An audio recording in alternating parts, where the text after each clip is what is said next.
the milestone that you have to hit, or some companies would use the term a stage gate, right? Where once you have everything for release to manufacturing, then you can actually start building, testing, packaging, and shipping product. So you've got all of your processes have been designed. They've been tested and verified that they're giving good output. That's what the pilot production is for. That's when you officially, it's all turned over to manufacturing and you're done. There's also we publish a document, release to manufacturing document, which outlines from the standpoint of a customer that wants us to build their product. It focuses on the documentation that they have to give us so that we can then take it, put it into our ERP system. So we have to take a bill of materials that typically would come over in, say, a spreadsheet, and we would identify each bit of material and we would put it into our database so that we can go out and purchase it. So it would be a collection of information about the item, a description of what it is, depending upon the type of material. It would have a manufacturer and a manufacturer's part number so that we could go out and search various distributors and people who sell it and buy it. For custom material, say a machine part, there would be drawings that go along with it. So, and based upon what those drawings are showing, we would choose an appropriate machine shop to manufacture it, depending upon the type of equipment they've got, the type of tolerances needed, the type of volumes. So there's different machine shops for different types of work. That's kind of in the bill of materials. There's a whole list of items or components that you would buy. Some of them are bought from manufacturers who designed those parts themselves, and they hold the design responsibility. They publish a data sheet. You buy that part and you use it per the data sheet. Those are you call them COTS components, commercial off-the-shelf components. Then the custom components, that is where we hold the design documentation. So we're the ones specifying what the part is, rather than some other manufacturer who publishes a data sheet. We would reach out to a machine shop and we would send them the drawings and say, build this exactly to the specification.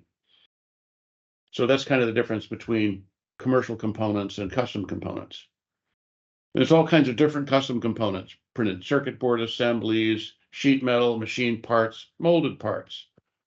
It's a long list, and each one of those types of components will have a set of documentation describing parts of it, so that a supplier that we would pick would be able to build those parts and ship them in, and they would meet specification when they came in.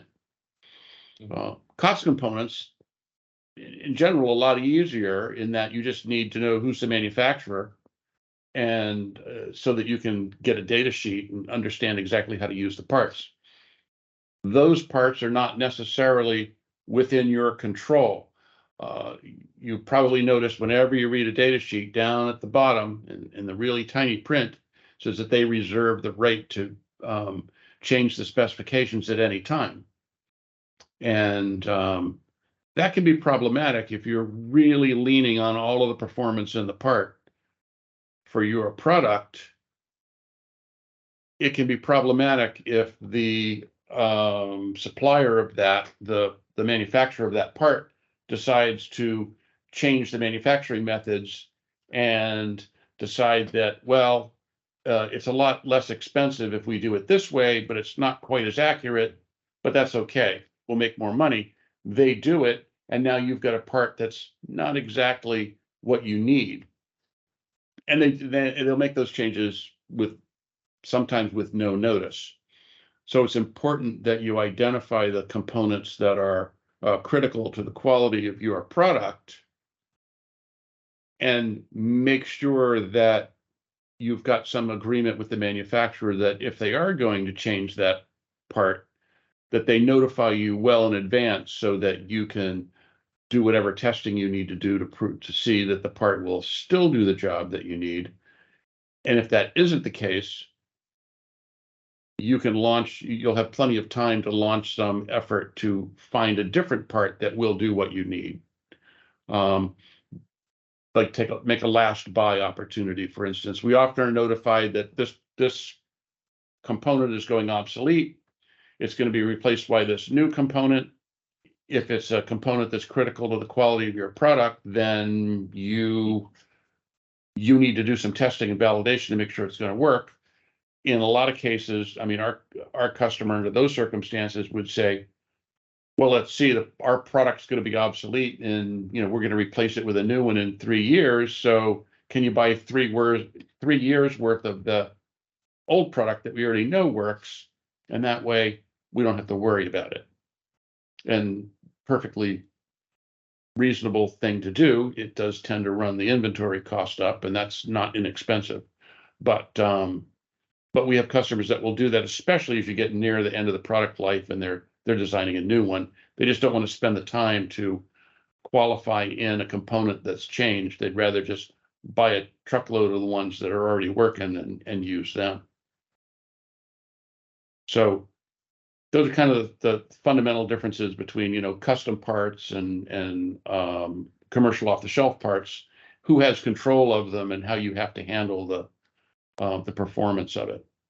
There have been instances where we haven't been notified, but those are usually on parts that are available in many places. So we can change manufacturers and get a part in that basically will drop right in.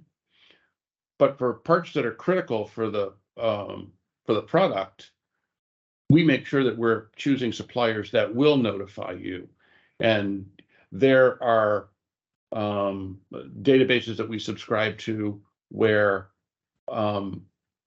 it's kind of a central clearinghouse for part obsolescence, and we can get notified through that so that we have enough warning to be able to do something. I mean, stuff goes through the cracks, but reputable distributors keep track of that kind of stuff as well. They'll notify their customers that, hey, this part is changing.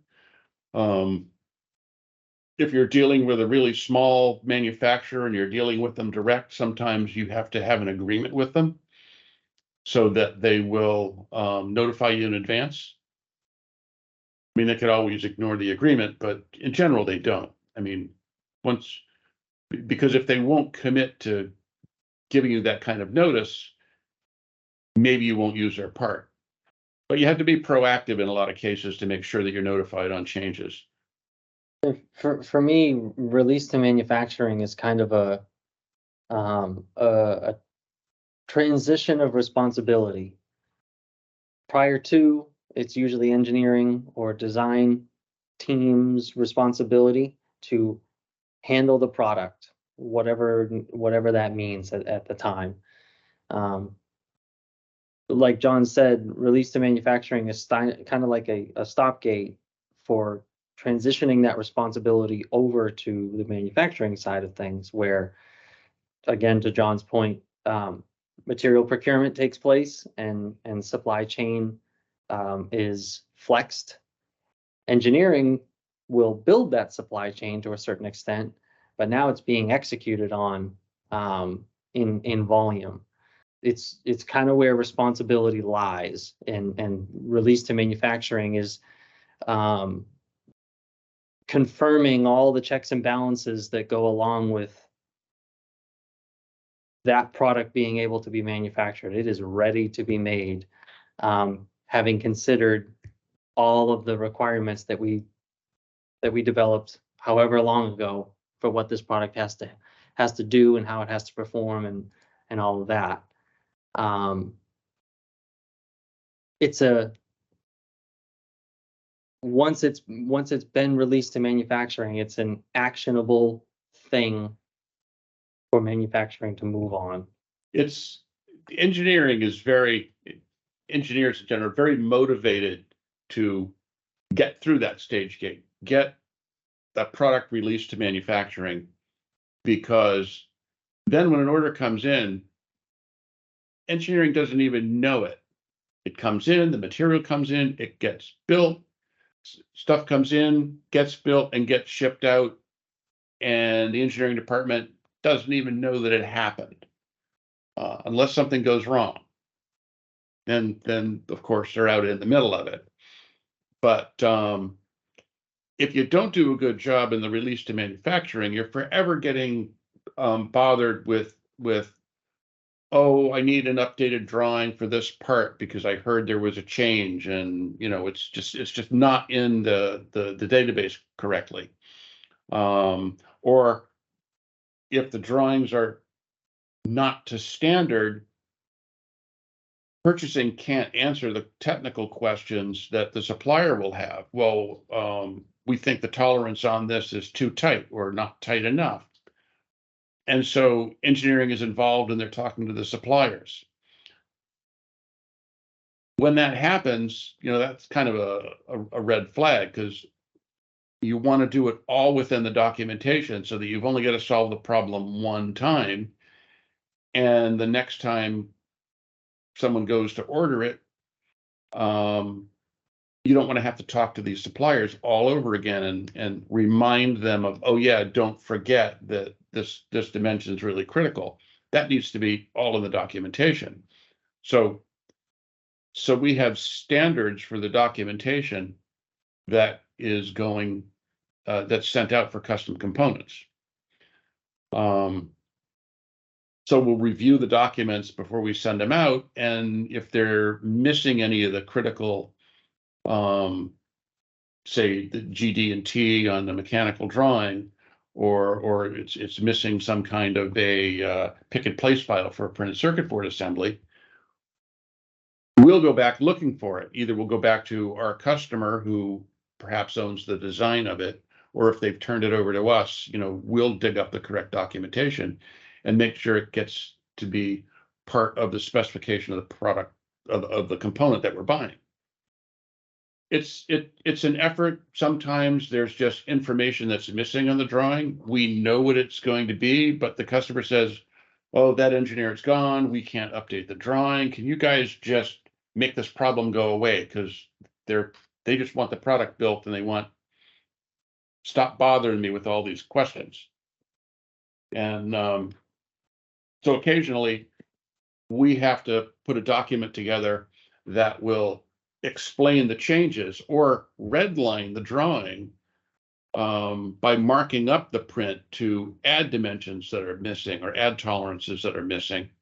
And we'll do that where we're obligated to do it.